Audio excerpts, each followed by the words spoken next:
Get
I'd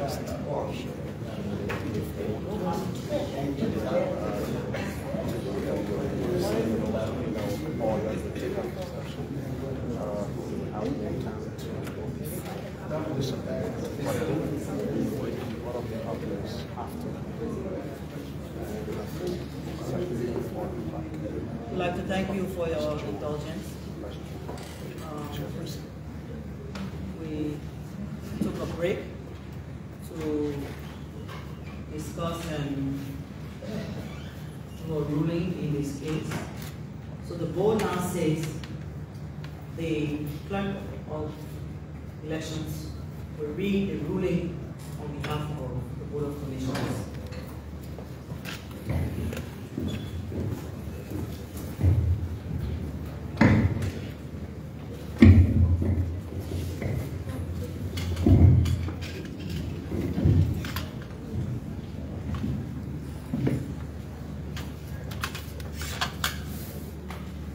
Formal ruling. Heard April 25th, 2022. Decided April 25th, 2022. Not certified with the April 21st, 2022 final ruling of the assigned hearing officer. Appellants hereby expected to the said ruling and file their bill of exceptions for our consideration. Having heard oral arguments from the parties and examined the record, our analysis will proceed as follows. First, we will re-echo the subject matter jurisdiction of the National Elections Commission NEC regarding a challenge to a political party's ability or qualification to feed a candidate in a public election.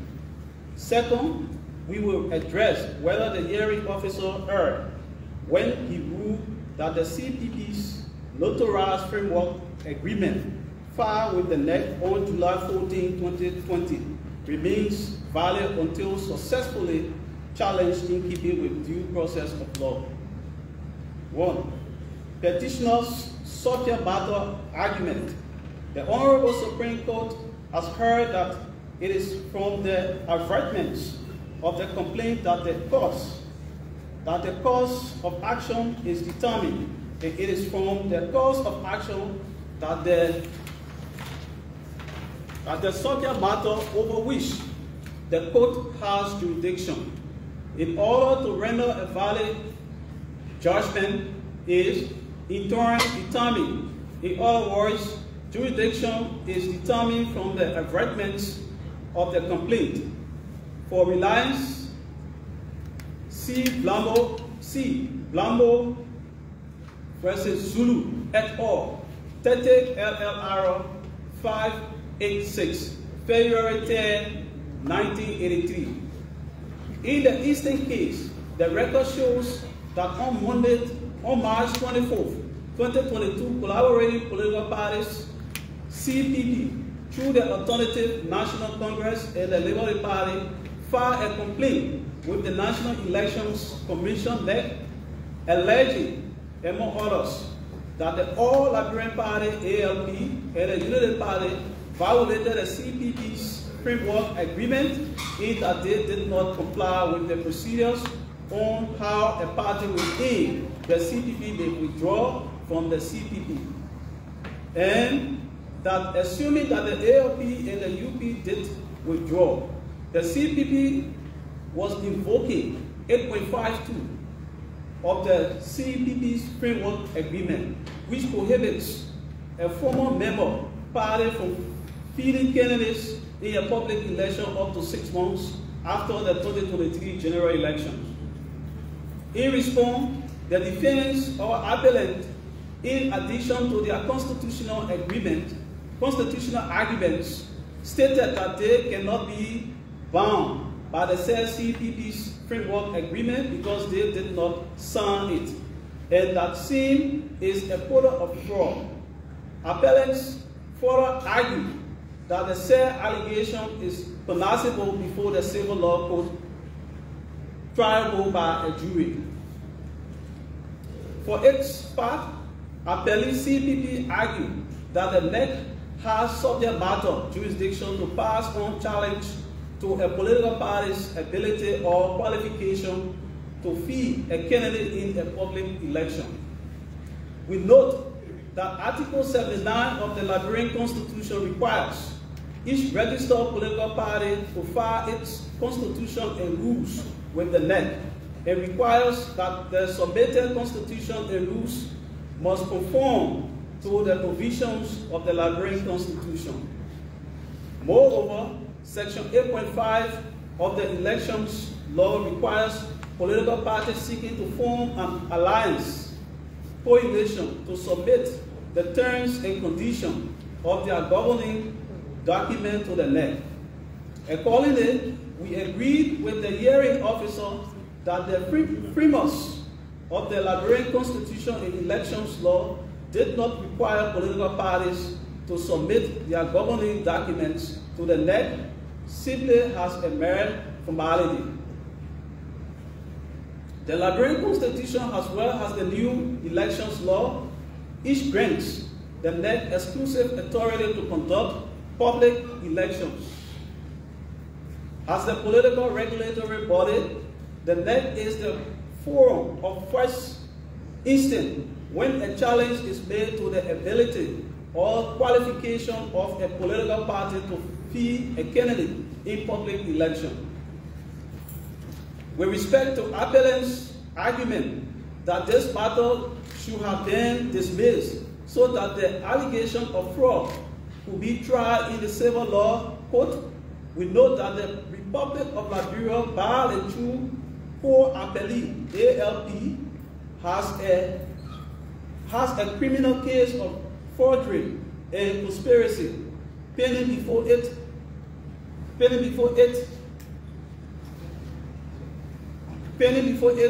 undetermined. We further note that unlike proceedings in the civil law court, where it may take up to 20+ days from the filing of a complaint for pleadings to rest, and up to 60 days to perfect an appeal.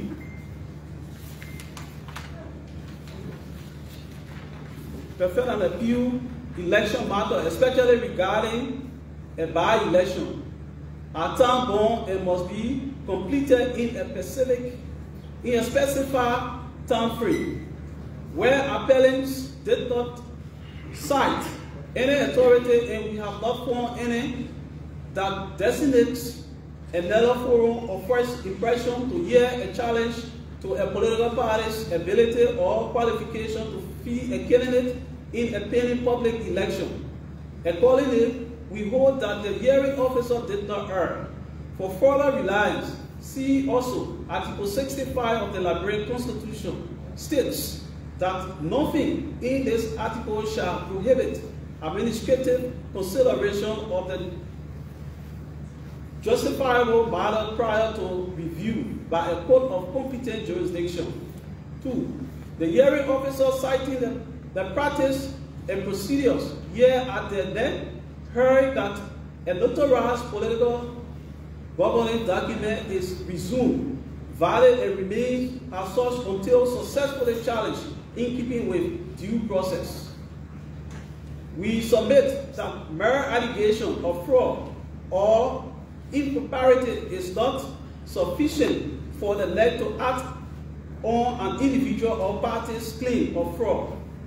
Absent a judgment from a court of competent jurisdiction regarding the issue of alteration or fraud, the NEC cannot on its own declare such instrument invalid or unconstitutional. Hence, we hold that the hearing officer did not err. As to the issue of the hearing officer taking both oral and documentary evidence on the factual issues, we note that Honorable Supreme Court has heard that when a case is brought before a lower court involving factual allegations, the lower court must first take evidence and certify itself as to the truthfulness of the factual allegations set out in the pleading before it refers the matter to the Supreme Court.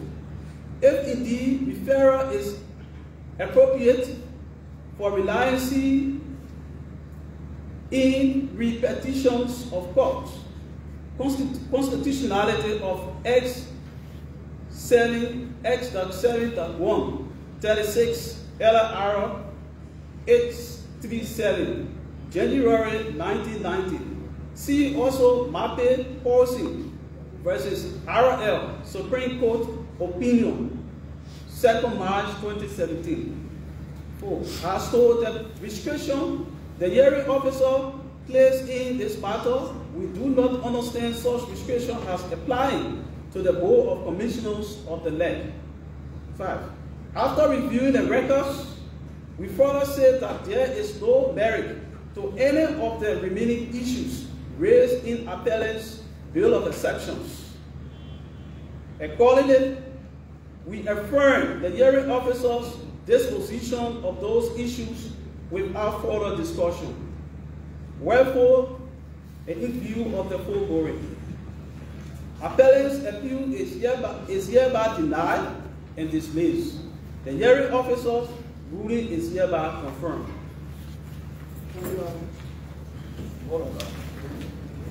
Signed, Honorable Debieta Brown Lassana, Chairperson. Honorable Councilor P.T. Reeves, Co-Chairperson. Honorable N.S.D. Morgan Awa, Esquire, Commissioner. Honorable Flor Osley Sayer, Commissioner. Honorable Bashi Leo Papa, Commissioner. And Honorable Josephine Kobugie, Commissioner. Note, Commissioner Dugley, not being in agreement with this decision, withheld his signature. Thank you.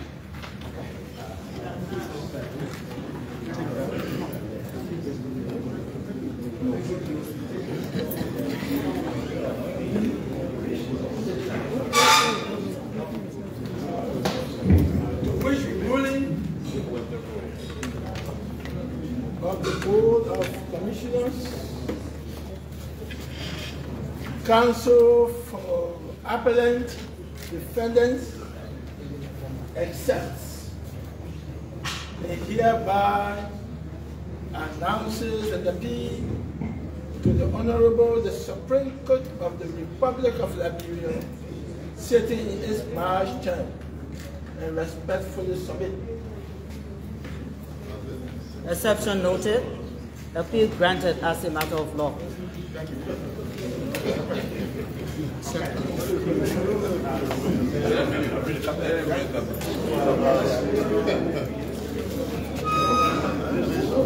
How are you? We see you laughing. What's the issue?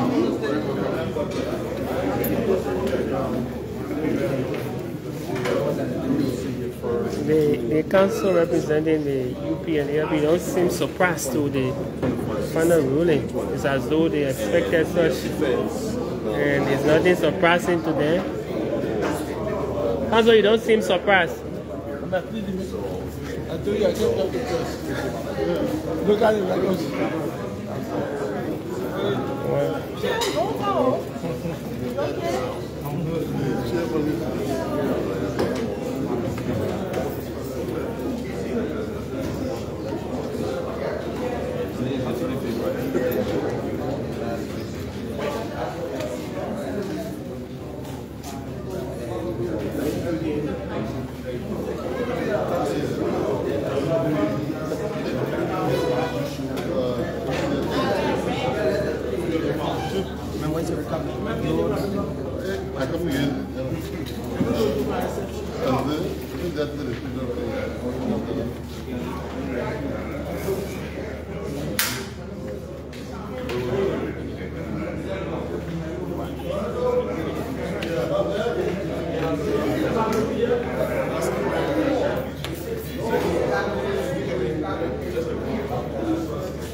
Well, he's a lawmaker from Gofa County.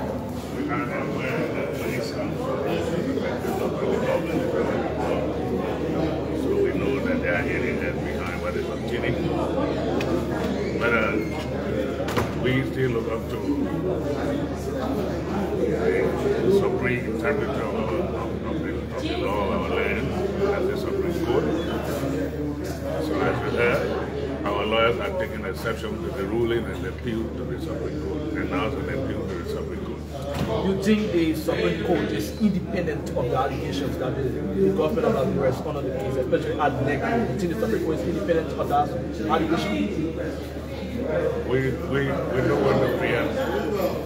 We believe in the Supreme Court as the final arbiter of justice in our land.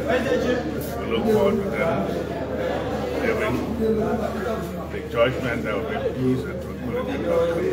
A judgment that will preserve the dignity and integrity of the judicial system. We are aware that whatever is contrary is politically motivated. But we look forward, as you may have heard, even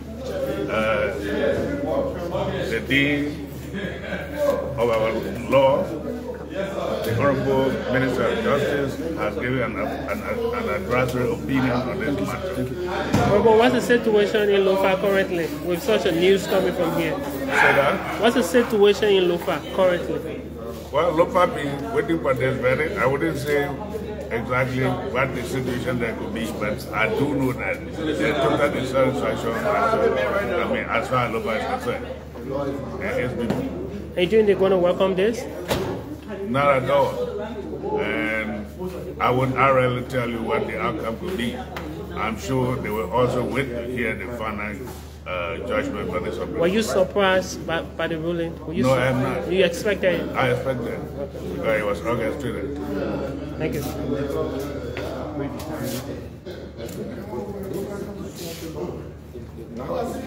If they say they go to the Supreme Court, let's see. That's the end. None of us have any point beyond the Supreme Court. Mr. Benedict, sometimes people